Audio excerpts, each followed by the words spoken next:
Okay, तो भाई GPT, मुझे ये बताओ कि जब हम किसी एसक्यूएल कमांड में सब क्वेरी के अंदर डेटा एक्सक्लूड करने के लिए नॉट एग्जिस्ट का यूज़ करते हैं और नॉट इन का यूज़ करते हैं, तो दोनों में क्या डिफरेंसेस है?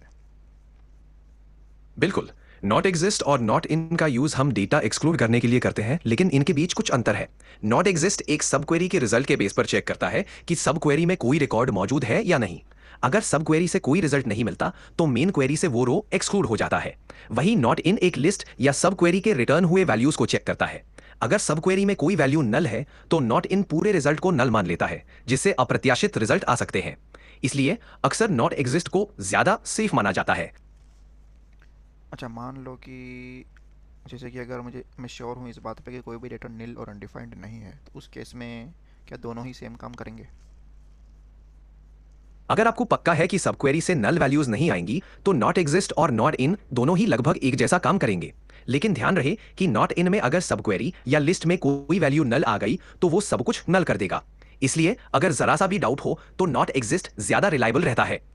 तो ऐसा कोई भी केस नहीं है क्या जब मुझे नॉट एग्जिस्ट की जगह नॉट इन यूज़ करना चाहिए? जी हां, अगर आप पूरी तरह श्योर हैं कि नल वैल्यू नहीं होगी और आपके पास एक छोटी लिस्ट है जिसमें आप मैच कराना चाहते हैं, तो नॉट इन ज्यादा सिंपल और परफॉर्मेंट हो सकता है।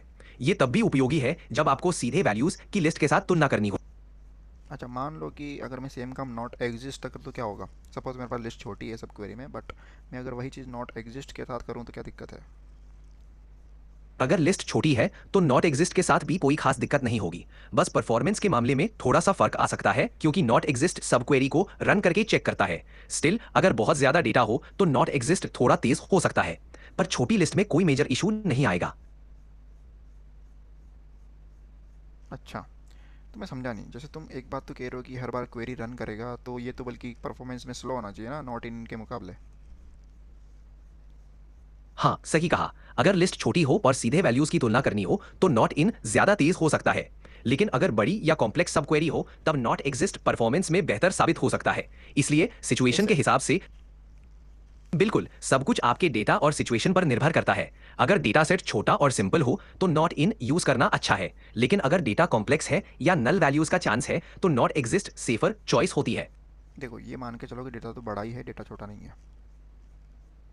ठीक है, अगर डेटा बड़ा है तो नॉट एग्जिस्ट का यूज करना ज्यादा बेहतर होगा। ये बड़े डेटा सेट्स में परफॉर्मेंस के लिए ज्यादा ऑप्टिमाइज्ड माना जाता है, क्योंकि ये सब क्वेरी के रिजल्ट को जल्दी चेक कर लेता है और नल वैल्यूज से जुड़े इश्यूज से भी बचाता है।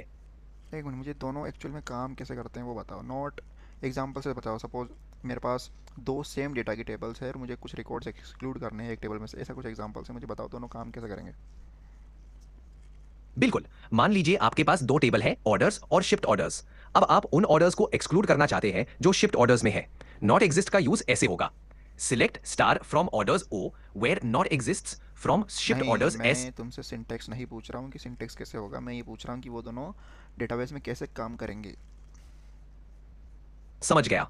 नॉट एग्जिस्ट और नॉट इन दोनों ही सब क्वेरी के रिजल्ट को चेक करते हैं। नॉट एग्जिस्ट सब क्वेरी को हर रो के लिए रन करता है और अगर सब क्वेरी में कोई रिजल्ट नहीं मिलता तो वो रो शामिल हो जाती है। वहीं नॉट इन सब क्वेरी के सारे वैल्यूज को चेक करता है और अगर उनमें से कोई भी वैल्यू नहीं मिलती तो वो रो शामिल हो जाती है। नॉट इन में अगर नल वैल्यू आती है तो पूरी रिजल्ट ग्रे लिस्टिंग के लिए परफॉर्मेंस स्लो हो सकता है।